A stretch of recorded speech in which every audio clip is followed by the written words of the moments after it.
ವರುಣನ ಆರ್ಭಟಕ್ಕೆ ಉತ್ತರ ಕರ್ನಾಟಕ ತತ್ತರಿಸಿ ಹೋಗ್ತಾ ಇದೆ. ಪ್ರವಾಹಕ್ಕೆ ನಲುಗಿದೆ ವಿಜಯಪುರ ಜಿಲ್ಲೆ. ಮತ್ತೆ ಮಳೆ ಅವಾಂತರಕ್ಕೆ ಕುಮಸಗಿ ಗ್ರಾಮ ಜಲಾವೃತವಾಗಿದೆ. ಮಳೆ ಬಿಟ್ಟು ಬಿಡದೆ ಸುರಿತಾ ಇರುವಂತಹ ಹಿನ್ನೆಲೆಯಲ್ಲಿ ಸಾಕಷ್ಟು ಅವಾಂತರಗಳು ಸೃಷ್ಟಿಯಾಗ್ತಾ ಇದೆ. ಕುಮಸಗಿ ಗ್ರಾಮ ಜಲಾವೃತವಾಗಿದ್ದು ಇದೀಗ ಇಡೀ ಊರೇ ಆತಂಕದಲ್ಲಿದೆ. ಕುಮಸಗಿಯ ನದಿ ತೀರದ ಮನೆಗಳಿಗೆ ಈ ನೀರು ನುಗ್ಗಿದೆ. ನೀರು ನುಗ್ಗಿ ಬೀದಿಗೆ ಬಂದಿದ್ದಾರೆ 6 ಕುಟುಂಬಸ್ಥರು. ಅಂದ್ರೆ 6 ಕುಟುಂಬಗಳು ಇದೀಗ ಬೀದಿಗೆ ಬಿದ್ದಿವೆ. ಭೀಮಾ ತೀರದ ಕುಮಸಗಿ ಗ್ರಾಮಸ್ಥರು ಪರದಾಟವನ್ನ ಪಡ್ತಾ ಇದ್ದಾರೆ. ನೀರು ನುಗ್ಗಿದ್ದಕ್ಕೆ ಮನೆಯನ್ನೇ ತೊರೆದಿದ್ದಾರೆ. ನಾವಿ ಕುಟುಂಬದವರು.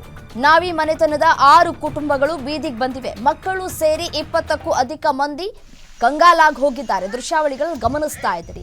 ಕುಮಸಗಿ ಮತ್ತು ದೇವಣಗಾವ ನಡುವೆ ನದಿ ತೀರದಲ್ಲಿ ಇದ್ದಂತಹ ಮನೆಗಳು ಇವು.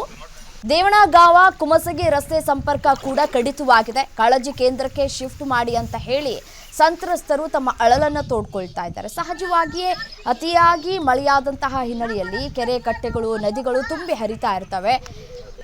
ಒಂದು ಕಡೆ ಸಂತ್ರಸ್ತರು ಅಳಲನ್ನ ತೋಡ್ಕೊಳ್ತಾ ಇದ್ದಾರೆ. ಗಂಜಿ ಕೇಂದ್ರಕ್ಕೆ ಶಿಫ್ಟ್ ಮಾಡಿ ಅಂತ ಹೇಳಿ.